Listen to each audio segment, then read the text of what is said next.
Hello and a very warm welcome to Air News Daily on Wednesday the 6th of May. I'm Jeremy Spake.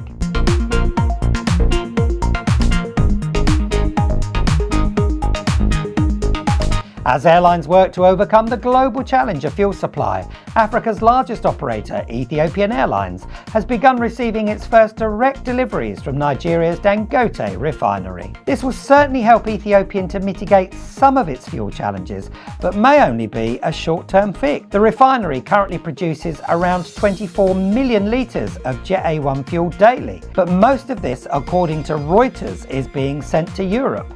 And analysts believe that they will need to significantly increase production to meet demand, but fears they may not be able to do so. Only time will tell. Qatar Airways cargo is set to resume dedicated freight services to the Iraqi capital Baghdad from its Doha hub, with the introduction of a weekly service commencing on the 7th of May using its Boeing 777 freighters.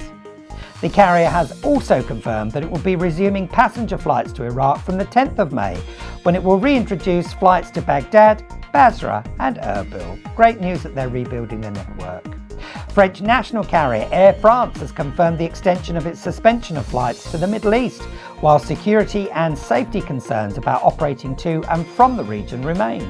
The extension affects flights from Paris-Charles de Gaulle to Riyadh, which remain suspended until at least the 12th of May, and to Beirut, Dubai and Tel Aviv that remain suspended until at least the 20th of May. As ever with these suspensions, the airline is monitoring the situation and the routes are subject to further changes, so you do need to check with Air France in advance. The UK's main gateway, Heathrow Airport, has reported its first quarter revenues for 2026, which saw a 2.3% increase over the same period for 2025, with a total of $1.14 billion being earned. Aeronautical revenue, that's the money that airports earn from airlines, did experience a 1.4% dip compared to last year.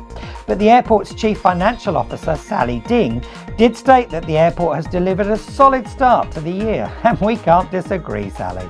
Almost 19 million people used the Hounslow facility, up by 3.7% from 2025.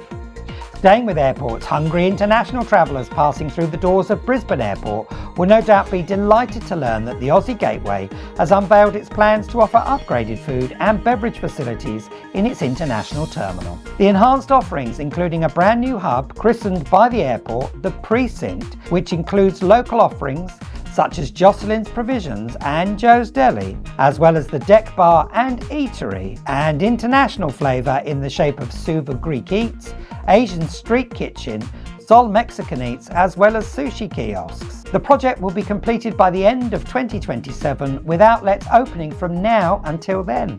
I don't know about you, but that's making me feel a bit peckish.